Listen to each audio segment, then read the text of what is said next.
Hello, welcome back to another video. If you're new here, my name is Elias. I'm an amateur landscape photographer, and I try to bring and show my journey to YouTube, where I go out on location and kind of film my experiences and share any kind of tips, tricks, or knowledge that I have learned to you. So if that interests you, be sure to hit that subscribe button and stick around to see this video. So spoiler alert, this video actually did not go as planned at all. I debated even showing it, but I think it's a good lesson to show as far as what landscape photography could be if you go out on location and things just aren't exactly what you thought they would be. I do try to share the knowledge I've learned when it comes to chasing fog and trying to forecast fog. Be sure to stick around to the end because it is a little bit surprising, and though kind of a downer, it is a necessary process in this whole scheme of things that is landscape photography. So I wasn't gonna film this, but given the circumstances and how dire it kind of looks at this point, I figured to make good use of my time to try to share the experience of what is actually happening here. So I'm up here at my usual spot. It's a weekday, work day, and I'm trying to take advantage of the situation and conditions that we have. So today was supposed to be fog, some sort of fog, and on all those days I try to take advantage of every time because I think shooting fog is one of the coolest things ever. I think it's awesome, and I think it's one of the hardest things to chase as far as weather goes because I've still not figured out how to chase it or how to forecast it. It's hard. I'm having a real hard time on YouTube or forums or anything trying to find the best way to do that. So I've sort of gathered pieces of information from different places to try to forecast it, but it's still, as you can see, I'm not quite there yet. So I just wanted to go over a couple things that we can be sure of and that we can forecast to at least let us know that this is going to be happening.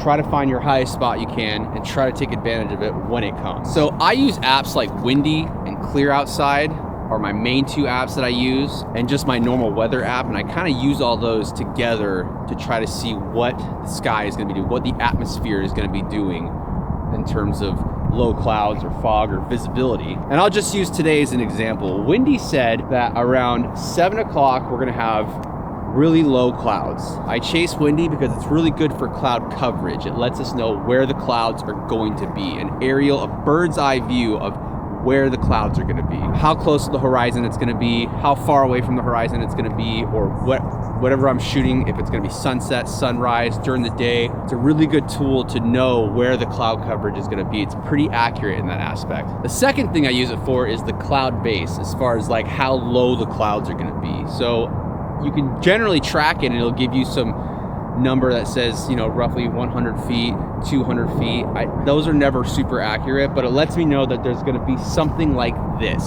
So it's a really good way to forecast that, hey, there's going to be some sort of low cloud distortion in your view on this specific day at this specific time. The second app I really like to use is Clear Outside. Now this one tells you a lot more data points than visual points, but I feel like it correlates with Windy. It'll give you something as far as like percentage wise of total cloud coverage. It'll give you stats of like low cloud coverage to mid to high. Now I don't know where those numbers meet. Low clouds to me means this, high means 20,000 to 30,000 feet in the air. I haven't quite figured that out yet, but it gives me a good point to go off of. It also gives you visibility rates at a percentage for 1 to 10 about how visible things are. 1 being not visible, 10 being very visible. So that also gives you a good indicator of when the clouds should dissipate or the fog should dissipate. It even has a fog section on it, and I don't know if that's percentage wise, like if it shows like an 88 and 40% chance, I don't know if that means there will be 88% chance of fog or there's the sky, you know what I mean? It's hard to gauge that. I'm not really certain what that means, but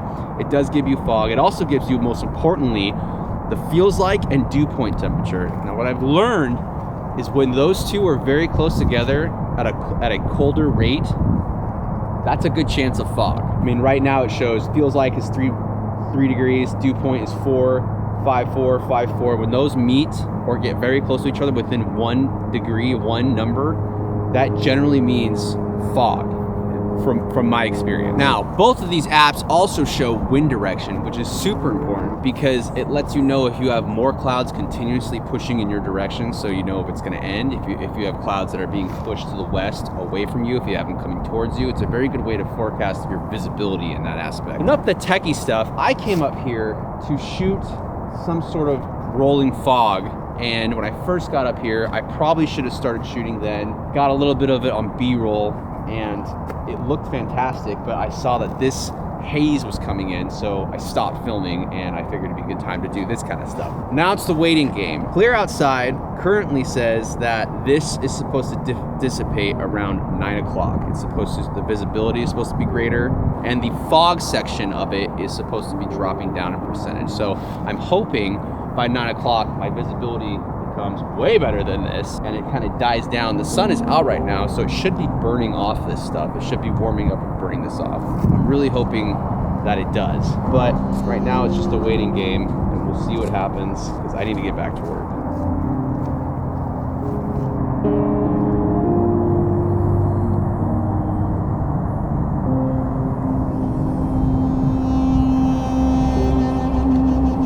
Little pro tip, I found that while you're waiting for something like this to pass, or waiting for your shot, because I don't like to waste time on location ever, literally at all. So if I have to wait for something, I find that it's a really good time to clean my lenses, clean my gear. If you're in an environment where you can do that, not as far as, you know, no debris or wind blowing. So I like to utilize that and just make sure that everything's clean, everything is ready to go, so when it does get good, you can shoot however small window that might be.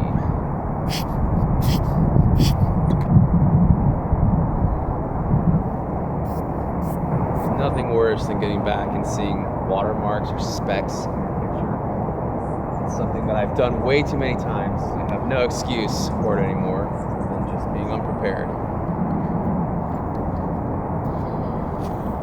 To be honest, it's getting worse. I think that's also with all these cool apps and resources that we have to predict and forecast this kind of stuff. I mean, it is not always 100%, but it is nice being able to be ready to go in case it was accurate. I mean, we still have roughly like 20 minutes before, you know, the visibility is supposed to be down to what it says. And I like gathering data like this to see like how accurate the app was, or within a certain time frame it was. So I always consider, even if this is a bust, this is always like a research mission for me to figure out how accurate this kind of stuff is. I know it's not dead nuts, but yeah, it's definitely getting worse.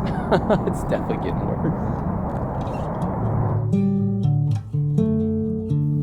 Unfortunately, it did just get worse, and I never got the shot that I came there to get. I waited for probably an hour in between making work calls and checking work emails, and honestly, I never saw a moment where it might actually get better. So I decided just to pack it up and call it a day. It's all you really can do in those kind of situations. It never really occurred to me that in waiting so long for that fog to kind of die down and dissipate and get lower and lower, that I might actually be inside the base of a cloud that was passing by. And lo and behold, as I was driving down the hill, I did realize I was, in fact, inside the base of a cloud that entire time. That one was on me. If I had gotten there probably 20, 30 minutes earlier, I think I would have had a good, clear visibility. I do think that the app helped show what I had and show the potential of what I could possibly get with conditions being the way they were when I first got there. I just should have been earlier. And it just goes to show that even though we have all these apps and all this technology and information and data that can give us guidance on what we can expect, it's never gonna be 100%, or at least right now it's not. Someday in the future it might be, but right now it's definitely not the case. I debated even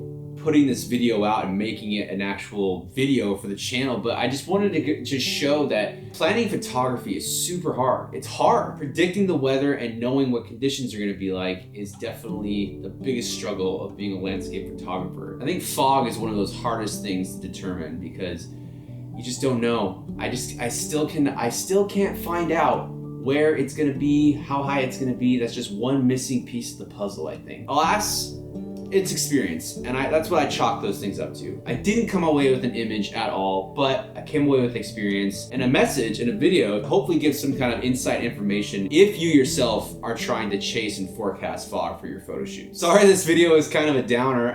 That being said, if you found this video helpful at all, or enjoyed it, or just enjoyed seeing me fail miserably at this attempt, it would make me feel a lot better about it if you just gave the video a like. That would make me feel like this was all kind of worth it. It would also help me make me feel worth it if you found any value out of this video. You comment below and let me know, like, hey, I've been looking for this kind of information and it helped you out. And that's great, that's awesome. Or if you know something about fog and other tricks and methods that you might know, or videos that you might know, comment down below, let me know, link it. I always love learning and always love indulging that kind of stuff, because it helps me out and it helps everybody else out watching. If you want to see any more of my photos, follow me on Instagram. I try to post the best of the best there, and I also try to document it in my stories while I'm out on location, if you're into that kind of thing. If you find any of this content valuable, or you like watching this kind of stuff, please hit the subscribe button, hit the notification button, and yeah, I'll see you in the next video. Hopefully it won't be a success story.